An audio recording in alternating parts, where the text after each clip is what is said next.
All welcome to our channel Devamrutham kitchen. ఇవాళ మనం సింపుల్గా ఈజీగా పుదీనా పులావ్ తయారు చేసుకుందాం.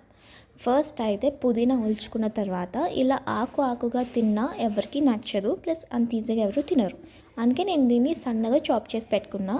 ఇలా వేసినా కూడా మనకి ఫ్లేవర్ చాలా బాగుంటుంది. సో ఇప్పుడు ఒక ప్యాన్లో 1 టేబుల్ స్పూన్ ఆఫ్ గీ వేసుకొని తర్వాత మనం బిర్యానీ స్పైసెస్ అన్నీ వేసుకోవాలి. బిర్యానీ స్పైసెస్ మనకు తెలిసినవిగా షాజీరా, బిర్యానీ ఆకు, ఇలాచి, దాల్చిన చెక్క, లవంగం ఇవి వేసి బాగా కలుపుకున్న వెంటనే జీడిపప్పు, ఉల్లిపాయలు వేసి బాగా వేయించుకోవాలి.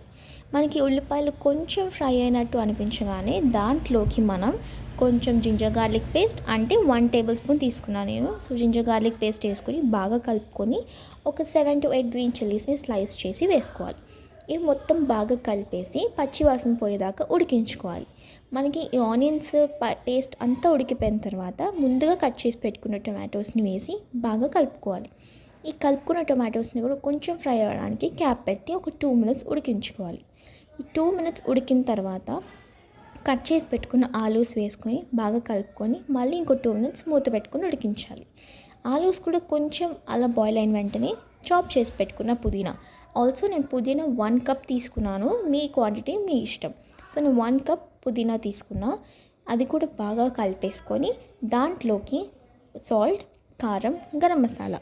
కారం మీ స్పైస్కి తగ్గట్టు అడ్జస్ట్ చేసుకోండి. సాల్ట్ అయితే నేను 1 teaspoon తీసుకున్నా. గరం మసాలా తక్కువ వేసుకుంటేనే బెటర్.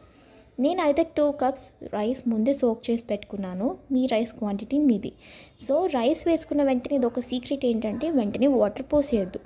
వేసుకున్న రైస్ని ఓన్లీ రైస్ అండ్ కర్రీ కలిసేలా కలిపి 2 minutes మూత పెట్టుకొని ఉడికిస్తే మనకి రైస్ అనేది బాయిల్ అయ్యేటప్పుడు బ్రేక్ అవ్వదు అండ్ ఆల్సో ఫ్లేవర్ కూడా బాగా పడుతుంది. సో ఇప్పుడు రైస్కి సరిపడా వాటర్ పోసుకొని లాస్ట్కి మళ్ళీ 1 టేబుల్ స్పూన్ ఆఫ్ గీ వేసుకొని మూత పెట్టుకొని ఉడికించుకుంటే టేస్టీ పుదీనా పులావ్ రెడీ.